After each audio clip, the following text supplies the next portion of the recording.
Hello and welcome to the latest episode of the TriPOD podcast with me, Kevin, and Matthew.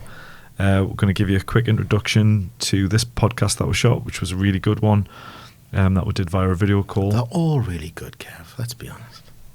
There's some better than others. Well, as interviews go, I think this was a very good interview. I think people are going to enjoy the interview. So our guest is Brie Reed, who is the founder and inventor, really, of Snag Tights, which I hadn't heard of until about 6-7 months ago when Brie first got in touch and asked if we'd be interested in working together.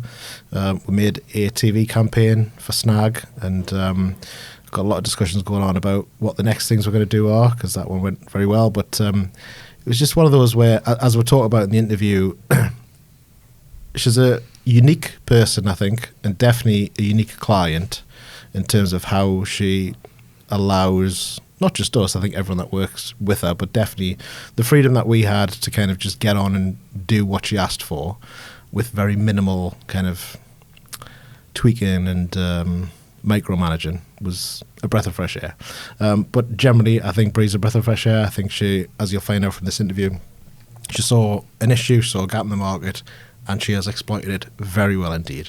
So this is an interview with Brie Reed, founder of Snag Tights, which hopefully you'll enjoy. First of all, I'll say welcome, Brie. Well, thanks for joining us on the podcast.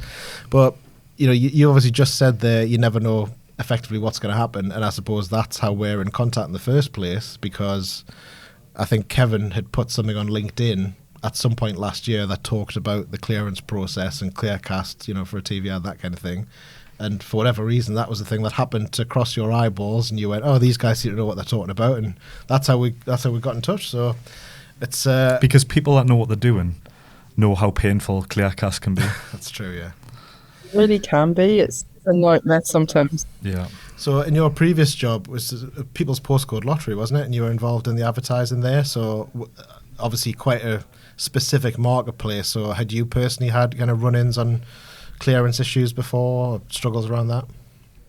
Weirdly, not so much with lottery, but with direct chef, it's absolute nightmare with Clearcast, because obviously you can't show someone that's dieting that's over a BMI of 30, but why would somebody who had a BMI of 30 diet? So, you know, it's really been strange.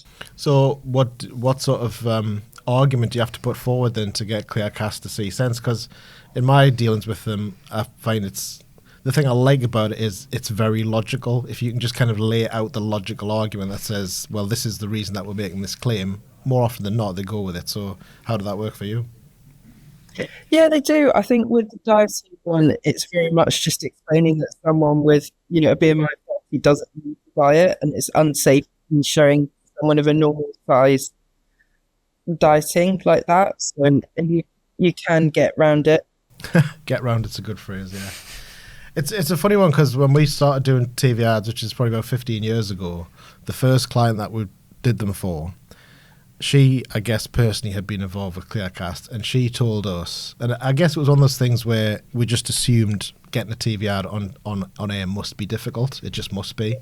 And then she, I would say, absolutely put the fear of God into us in the way that she kind of talked about them. Oh, you know, they're absolute dragons, and, you know, you're going to have to fight tooth and nail for everything. So I kind of went into it, not combative, but I went into it from the start with that kind of attitude. And to be fair, you know, we've cycled through different people over the years, and some of the copy execs we had maybe weren't as quite on the ball as some others. But it took about 2 years until I suddenly realised, hold on a minute, like I'm playing this game here like they're totally adversarial to us because of what I was told. When in actual fact they're not. You know, they're prepared to play a ball. But yeah, they seem to have moved into a new phase since COVID. I think working from home seems to suit them all. They seem to be a lot more responsive. Stuff just glides through a lot more quickly, so that's nice. Yeah, I think as well you can develop a relationship with them which is a lot stronger, and when they get to know you and they know you're not trying to do anything to upset them, and you've got a good purpose and it's well thought out, you know, you do get a really good relationship with them over time. Yeah, definitely. And it sort of continues to underline, because obviously the campaign that we'll talk about that we've created for you guys, was obviously all shot bespoke, but then there's some campaigns we work on where we're taking American adverts more often than not, repurposing them in some way, so redoing parts of them, chopping bits out, you know. Some of that is stylistic, things that just don't really work for the English audience, but obviously a lot of it's around claims and stuff. But it's there's no two ways about it. If you can get a TV ad on air in England, it's, from what I can see, the most trustworthy TV ad you can see in, you know, certainly compared to the American market. I don't know about the Australian market, but the perception that TV ads lie to you, I think, is fairly common around the world. But they definitely don't in England, do they? You can't put anything on TV that's not provable. Yeah, so they hold you to a really high standard, which I think is good anyway. I mean, I think that's true of advertising in total in the UK. And, you know, I've been through a couple of ASA complaints as well, again at Diet Chef. And again, I think it's a very fair process, and you prove what you have to prove, and you know it's good to be held to account and not lie to customers in general. So I'm glad all of that's there. Yeah, definitely. We've only had a couple of ASA issues over the years, which is obviously good. I remember one of them a couple of years ago, and it was basically, I assume, a competitor rather than a member of the public, but it was for a Windows. I think it almost always is. Yeah, it was for a windows and doors company, which obviously there's a lot of them in the northeast, let alone in the country. And you know, over time, these brand names stick around, but the ownership changes. That's just a fact of life, you know. So to most people, man on the street, generally speaking, they don't know if the same people that own the brand now owned it 10 years ago, but the consistency of the brand being there. So we had made a comment in the advert that this brand had been servicing the Northeast for 25 years, whatever it was. There had been a point when they had sold quite publicly and sort of not traded for about maybe 6 or 9 months. But my argument was, well, in this region, you know, going back to when I was a kid, it's just a name that everyone knows, so you can still make that claim. It didn't stand up though. We did have to change that for the ASA. That's how pedantic they were about, yes, but there was this break. Yeah. And also they were kind of pointing out that because there'd been a change in ownership, if people had felt that they had a grievance against the previous regime, you know, that they owed money or that kind of thing, then making this claim in the advert could actually sort of muddy the waters. So I was surprised, but I thought, well, yeah, I suppose it is logical. It's fair, isn't it? Yeah, no, it makes a lot of sense. And I think, again, people get very afraid having an ASA complaint. And I think, again, they deal with it extremely reasonably. And you get a lot of opportunity to make your side of the case. The adjustments, I think, are always reasonable as well. Like the one I went through, it was literally just a change in text on the advert. You know, it wasn't, you can't ever show this advert again. It was, you know, it just has to be sharpened to be more clear. Yeah. Which is what you want, isn't it? At the end of the day, you want to clearly communicate with the audience. I appreciate that I'm not kind of working through this linearly, but seeing as we're on this topic and we're already talking about it, the world has changed a lot in the time that we've had this business. And, you know, 15 years ago, when we started making television adverts, a TV advert looks and feels a certain way. It kind of doesn't, arguably, anymore. It still does fundamentally, but there's a lot of what are basically digital ads, online ads, social ads that are kind of being used, sometimes repurposed, sometimes not. You know, so I'm talking about a TV advert that you might see now for a big brand. Like we've just done some clearance on a big brand. There is no sales copy. There's no highlighting, oh, it's actually this bit of clothing and this product that we're selling. It's more like a vibe, basically. It's a 30-second vibe with a little tagline at the end and the URL. Now, to me, that is a digital ad, and it doesn't, you know, meet the standard, if you like, from a scripting point of view and a sort of messaging point of view for a television advert. However, you've obviously built an incredibly successful business, cutting against, arguably, just on the surface, all the kind of rules of creative, you know. Obviously, almost everything you do is UGC style, whether that's your people or it's actually people in the community. Community is obviously a huge part of Snag's story anyway. So can we just talk a little bit about, like, obviously you have in the past gone down the traditional creative route. What was it that told you? Was it test and learn, or do you just instinctively know that this needed a different approach? I think it's probably instinct, and for me it was doing something completely different from anything I'd done before. I think particularly in clothing, when you can see the clothes on real people that are like you, that makes a big difference to your attraction to the product. And also it gives you a realistic expectation of what that product is going to look like on you. And I think particularly with the kind of AI boom at the moment with clothing, it's really hard to know how something's actually gonna look on you. And I think being able to show real images of real people just looking amazing in what they're wearing and feeling amazing really gets to that point. I also think sometimes with UGC, it's easier to do the classic things you're trying to do in ads, right? Because it's not about what the ad says, it's about how the ad makes you feel. And I think sometimes when you look at a real person experiencing a real emotion rather than an actor or something that's been put on, you get that kind of sense quicker and easier, and it gives you a much better idea of what that brand is about, but also the way that you're going to feel when you go through the purchase of buying. So yeah, it's interesting. I also think it keeps things really fresh. And one of the things I've struggled at with other brands is you get so heavily involved in your brand identity and your, every single rule you have about, who your act has to be. I mean, we had loads in previous jobs, it has to be somebody with brown hair. They need to be this height. They need to, do this thing. They need to speak in this type of accent, it needs to be in this situation. You can't have this. And everything ends up looking so similar. I think for the customer, you just don't get a kind of freshness around the brand where when you do UGC and you're constantly finding new different people, there's always something for an existing customer to engage with, as well as something that might engage a new customer that wouldn't have engaged with your previous piece of creative. Yeah, that's really interesting, yeah. Well, we did a podcast probably going on about a year ago now where we just reviewed old adverts. And one thing that was said after watching those was, so this was adverts that could have been anywhere from the 80s through the 90s, early 2000s. And ads back then definitely had a lot more character. I mean, there's literally things you can't advertise on British TV now. Like one of the massive things when we were kids would be chocolate bars and, pops and crisps and stuff that's not great for you. But those ads had a lot of fun, colour, character, humour. And we compared them to kind of modern ads, and it did fit into what you've just said there, which is a few of the more modern ads you kind of watched and your brain just was so disengaged by the end of it. You're like, I don't know who that was for. I don't know what they were selling.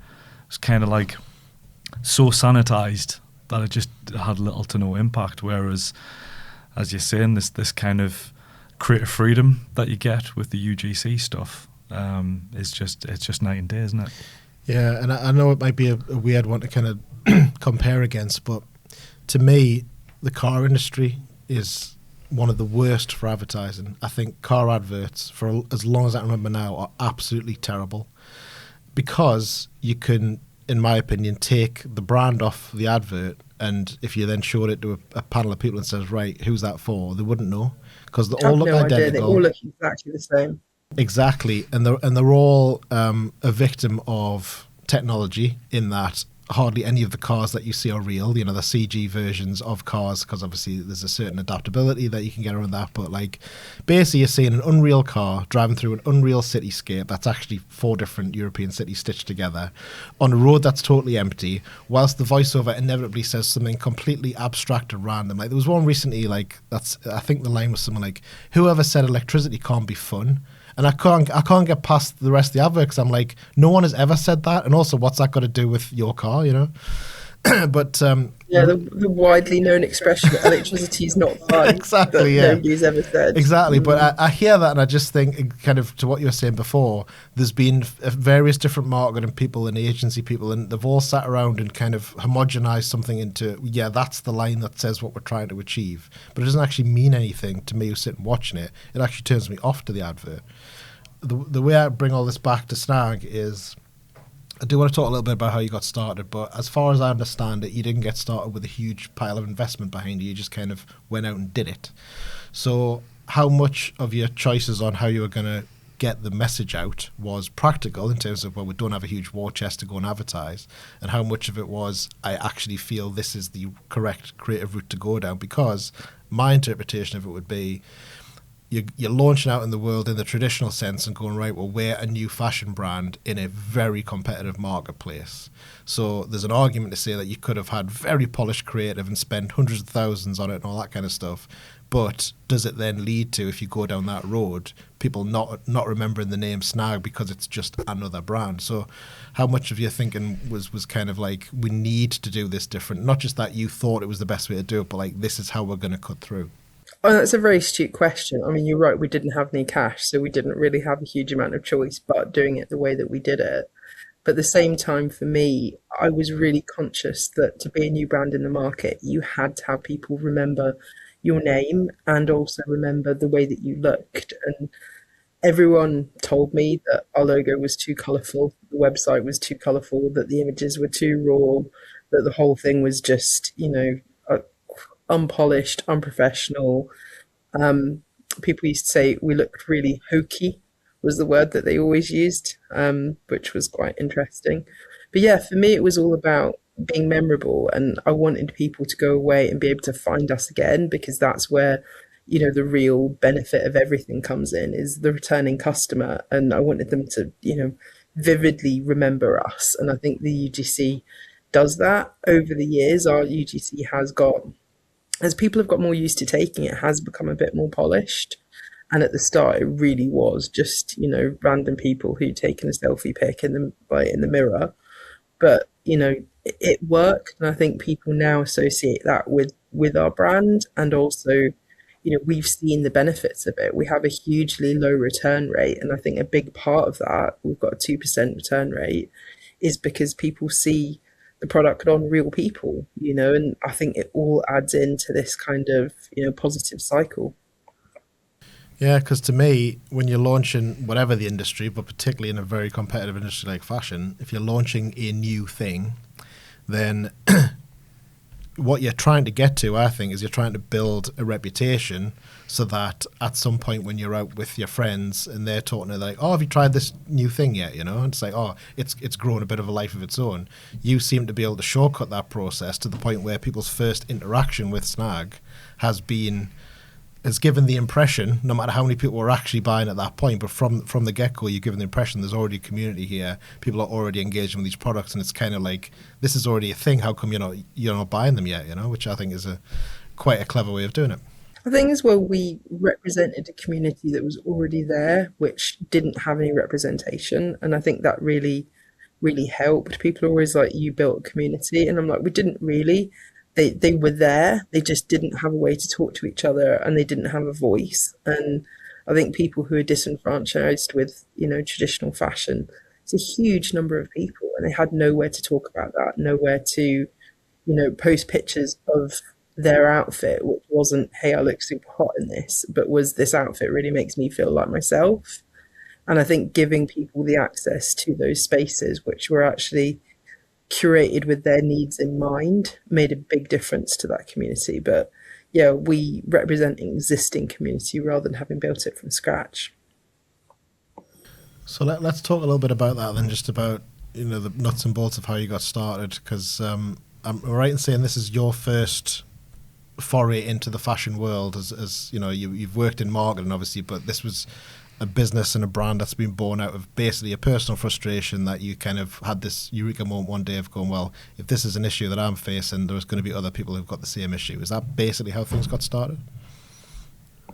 Yeah, I mean, that's very much how I got started. I mean, I had a horrible experience with my tights. They fell down. It was really embarrassing. And then I kind of talked to everyone about tights and was like, and turned out everyone had an equally embarrassing story. Everyone hated tights. And I thought it would just be fat people, but it was all women.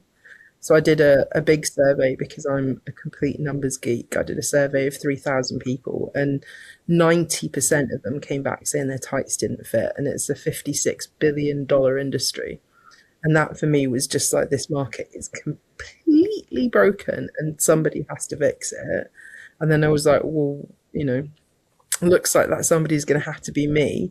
And then phoned up every tights manufacturer basically in the world to find somebody that actually cared and really wanted to make, a pair of tights that were good and incredible found them, and then, just started. Like, it was one of those things where if you just put one foot in front of the other and you keep just doing a little bit of work on it, you get there. Well, you've made it sound very simple there, but ringing every tights manufacturer, first of all, to do that, you've got to figure out who the tights manufacturers are. And again, it sounds like this is not necessarily a world that you're already in. So even finding 3,000 people to survey, again, you've kind of, a lot of founder stories I've heard over the years make the complex stuff sound very, I just did this. So like, how did you go about getting together a 3,000 person cohort? How did you find out how to research?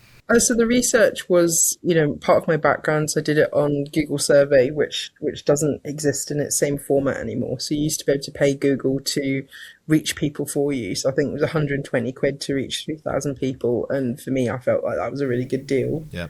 In terms of researching all of the people, that was just a long time on Google. I love researching things. I love it. It's such a kind of like key thing for me. I'm very much like an autistic down a rabbit hole. Like, I'm going to keep learning about this. And, that for me was an interesting bit, and discovering who they all were, then being able to go and talk to people, understand why tights were wrong was a big problem for me, as well as like, why actually were they wrong and how could you go about fixing them. So yeah, it was a lot of research, and I think you need to be very focused and single-minded on what you want, but it's all out there to get, and it's easier now because you've got AI to help with search and things like that, as well as it's easier to get all of that research done. I'm actually just interested in, as someone that's never worn tights before myself. So he says. I'm interested, not that I can remember anyway. I'm interested just in, like, what is wrong with other tights, and what did you change about yours? Is it just the quality, or is it something different about the design? Well, attached to that, one of the questions I was going to ask was, if 90% of people in the market are saying the product is not fit for purpose, how was it not already being challenged? Like, what was the status quo that you were attacking? Yeah. Because men make tights, but they don't wear them, right? So, like, this is the thing. They were completely comfortable making tights that didn't fit properly because they never asked whether or not their tights fit or not. And women are so used to people not caring about their comfort. Nobody bothered to go, this isn't great. We can make this better. They just accepted it. So, I mean, tights, what was wrong with tights was basically that they were all the same size. They were just different lengths. So they were using one machine with a certain number of needles, and that made extra, extra small and extra, extra large literally the same size. They were just longer. Tights stretch, and knitting stretches in general, in 2 dimensions. So they thought that if you just made it longer, it would stretch wider. But it doesn't stretch infinitely wide, unfortunately. It just stretches a little bit wider. So all the small sizes didn't fit, all the large sizes didn't fit, and it was only the kind of medium size that fit anyone. So the 10% of people that didn't have a problem were in that middle space. And then you've got additional things like, if a tights don't fit well, they roll down. So as you're going about your business, you're constantly pulling them up, which, is horrible. You have them kind of bagging around the ankles, so you can't wear nice shoes with them. They can be really constricting around the stomach, make you feel kind of a bit sick. So there's a lot of horrible things with them. And it's back to this idea that if you stop any man on the street, 80% of men will say their shoes are comfortable. I think it's actually 86% of men will say their shoes are comfortable, and 6% of women will say their shoes are comfortable. 6. And that always just really shows me the kind of lack of equality when it comes to comfort in clothing. It was a bit of an eye opener when we first kind of brought Snag on as a client and started kind of the pre-production on the TV ad, because a few different women in my life, my wife being one of them, when I mentioned Snag, knew exactly who you were, knew about the quality. Not going to lie, was on the lookout for a freebie as well. But yeah, it was more than welcome. Nice. But happy to give you a code. But it's always nice when you onboard a client and there is that kind of goodwill. But it was just strange that obviously all the blokes in the office weren't aware of the brand and weren't aware of the problem.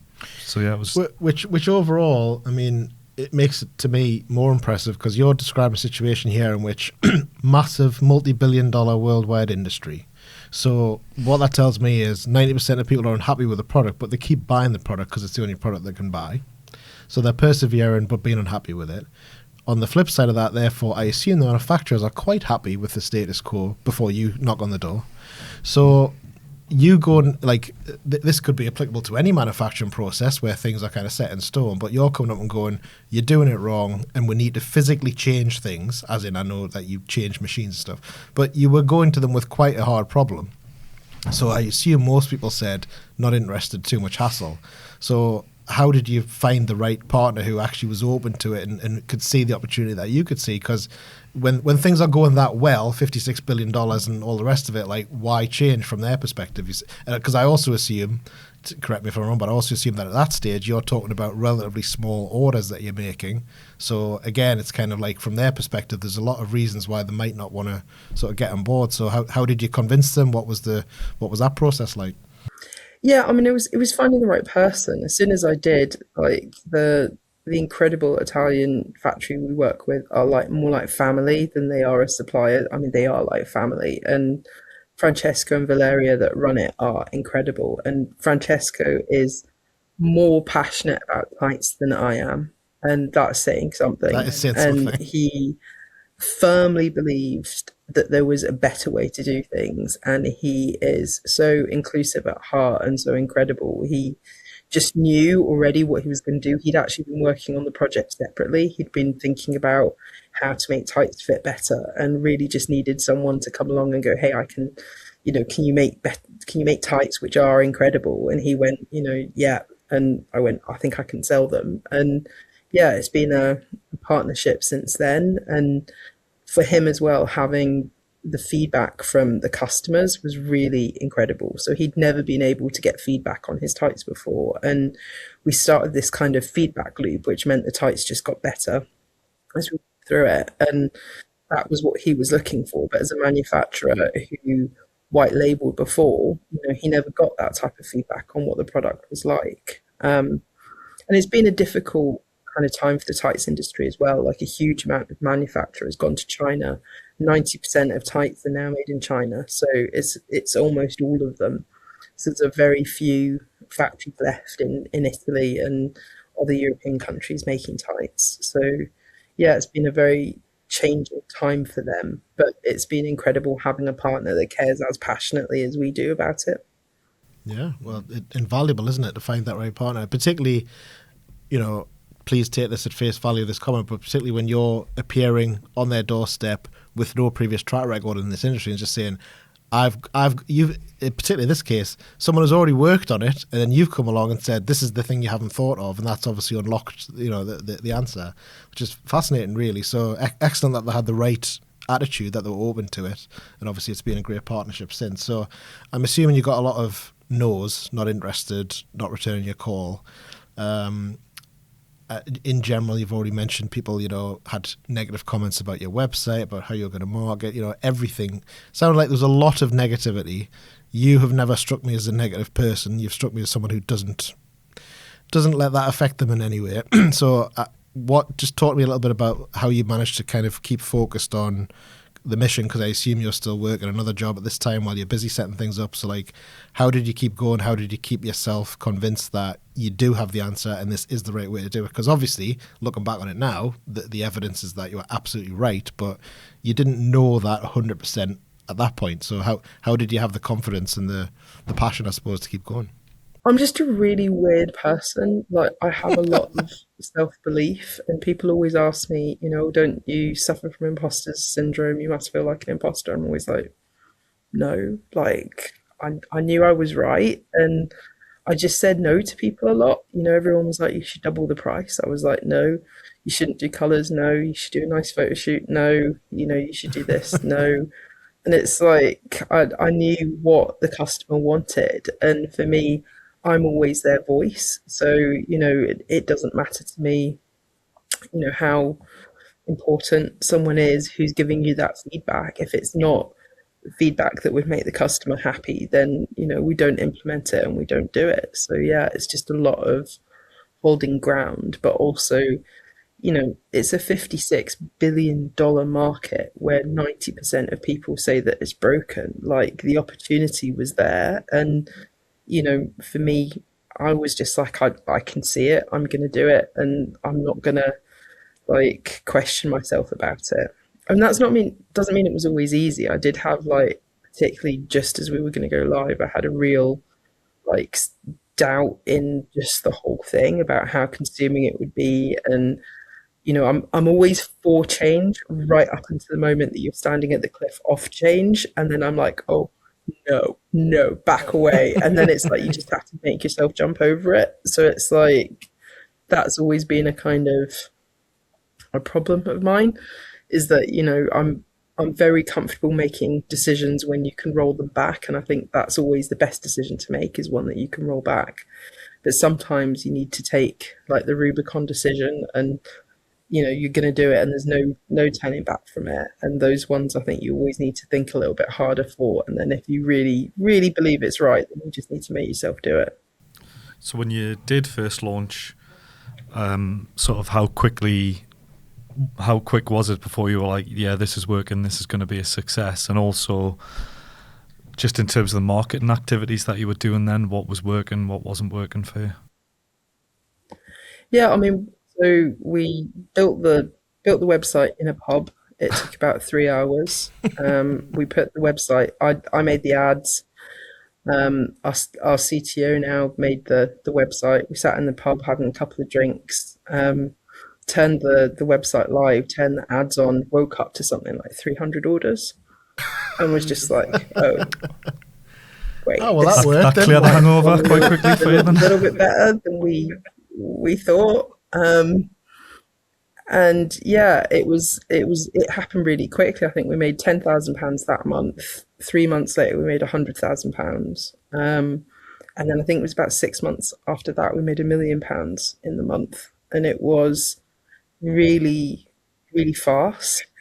And it obviously landed very well with people. So that was kind of what we did. And then we just went, we're not gonna, this kind of combination of things that we're doing is working, so we're just going to kind of go with what the customer wants and kind of scale up from there. We have a Facebook group called Snag Club, and that's our engine for creative discovery and new product development, and it's basically their choice what we make, and that works really well. We make hit products because they've asked for them, basically.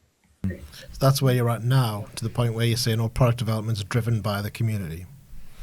So going back to how you started, which obviously is a fantastic story, just give us a sense of like, what were those first ads? Were they just on Facebook? Like, where were they placed? Because to literally overnight go from people have never heard of this to they are giving you their money confidently. Now, I know that to me it's even more impressive because I know you've always deliberately kept the kind of the general product price fairly low, and you've already talked about how people were advising you to put the price up. So I guess my questions are, what specifically did you advertise on which platforms that got the first 300 hooked? And after your first month at 10,000 and your second month at 100,000, did you think maybe we should have charged an extra couple of quid per pack? I've never really thought we should charge more, because I'd rather everybody has a pair than fewer people. I like mass market businesses, and it's a product too good to gatekeep, right? Like, I don't want anyone not being able to afford it. So we always try and keep the price as low as we can. Yeah, I mean, it was literally just Facebook ads. They were still Facebook then, not Meta. Facebook ads, and it literally said, finally, tights that fit. That was it. That's all people needed to buy. Wow. So that was it then. 90% of a $56 billion market unlocked with one line. Finally, some tights that fit. Fantastic, isn't it? When you think about how much time we put into, rightly so, into developing concepts and coming up with fancy scripts and everything. But at the end of the day, all we're ever trying to do ultimately is get to that one killer line out with that one point that gets the audience's attention. It's the research that gets you there, though. If there's 90% of a market saying, this is crap, and you're basically just saying, well, this one does work, then it's perfect, isn't it? So, I mean, obviously with Snag having this community, and it is kind of like customer led in terms of the new products and new colours and stuff like that. What's been the kind of, what wrong moves have you made? Like, what big learning lessons have you had? Oh my God, stock. Don't buy a lot of stock. That's like our kind of big lesson. We're sitting in the moment with basically a mountain of stock. We've got about £3 million of cash in stock that doesn't need to be there. And I think as a small business, you don't, and particularly we haven't worked in fashion before. We had no idea what stock management was or how to like do it or anything like that. And then we hired someone, and then you believe everything they say, and that's not always necessarily correct. And it's hard. And then before you know it, all of your cash is tangled up in stock. And yeah, it's difficult. I mean, we're going to have to go through a program of trying to reduce that mountain down this summer, which is something that I don't like to do. But as a business, we can't sit there with £3 million in stock anymore. Mm-hmm. And will that likely be a direct-to-consumer sale, or would that be more of a kind of wholesale thing you would try and do with other partners? Yeah, no, it will be direct to consumer and just really trying to get stuff into their hands. And there'll be some lines that we won't have back, and we probably expanded in terms of the stuff we were doing too quickly. But yeah, it's a bit of a reset over this summer to kind of get those numbers down and be able to put more spend into things that we know that will be more successful. One thing we haven't talked about yet is the fact that to date, you have, correct me if I'm wrong, exclusively sold through your own website, to the point you're not even on Amazon. Is this right? So there's obviously advantages to that because that's the way you operate, but just talk to me a little bit about, I'm sure you've had a lot of pressure to get onto other sites, specifically Amazon, but other retailers as well. What's that conversation been like? Will Snag always be just direct to consumer? Do you want to potentially be in retail spaces? Like what does that look like?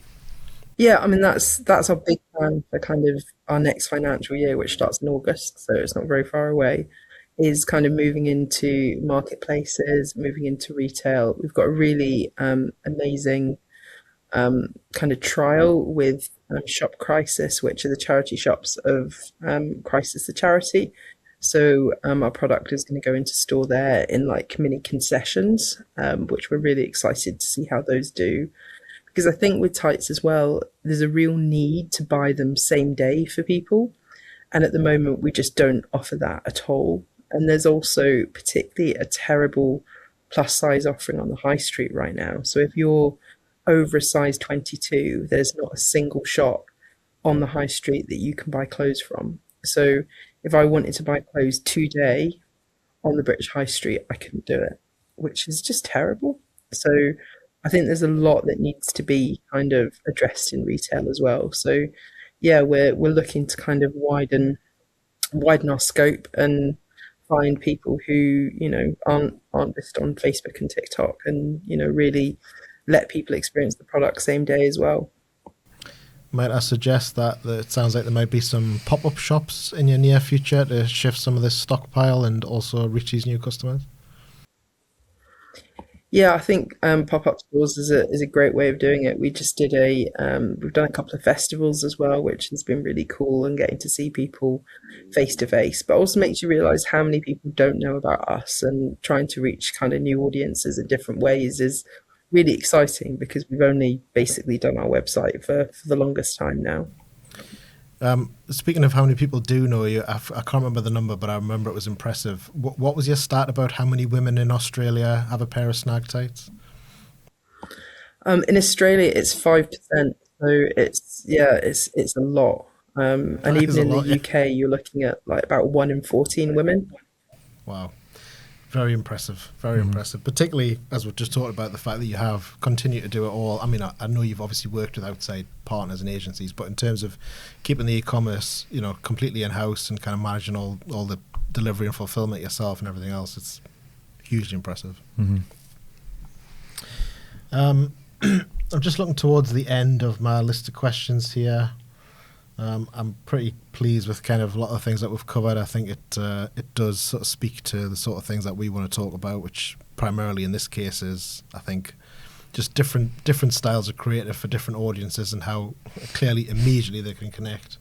So within the realm of what you can talk about, what does the future look like for Snag? I mean, I know you've personally got big ambitions for the brand. I know we've already touched on retail as part of that, but I'm sure the obvious answer is, well, you want everyone in the world to have a pair of Snag Tights, but like in the next couple of years, how do you see things hopefully expanding? Yeah, I mean, we're doing really well in America right now, so that's a big push for us is really kind of pushing America, but also starting to kind of be a little bit more local. So we've got a 3PL opening again in the Netherlands this month. So we'll be able to service Europe directly from the Netherlands, which will make a big difference to our European customers. We've also opened one in Australia, which means we can service Australia directly as well. So I think it's these little kind of changes where we can be more local and more in market for people. And that's very much what we want to do is, really think about what customers in that area want from us and how we can give it to them and start to kind of grow in a more, local Snag vibe, all adding up to a bigger Snag. We also really want to get our customers more involved as well. Ideally, if that's part ownership or whatever that looks like, but we want to kind of really start giving back to them. And we've got a very exciting thing that's happening at the end of this month about that as well. So yeah, it's really growing bigger, ever more customers loving them even harder. Sounds excellent. So the kind of localization element will be, I'm guessing, different colorways or different thicknesses and stuff that relative to the, let's say, the environment that local market's in, and you'll kind of effectively tailor your product range for different countries and different areas. Exactly. And I think a lot of it comes in our clothing as well. We know some areas really like our kind of knickers and basics. Other countries really like our fancy tights. Other people really like our clothes. So it's really understanding what that market wants from us and making sure they have what they need. Excellent. I just have one specific question as well. So quite a lot of our clients that want a TV commercial, it is the first TV commercial, and they've been doing fantastically well just using meta ads or social media ads, and then want to see what they can do with a TV commercial. I'm just wondering what it was that drove you to kind of test the waters with a TV commercial.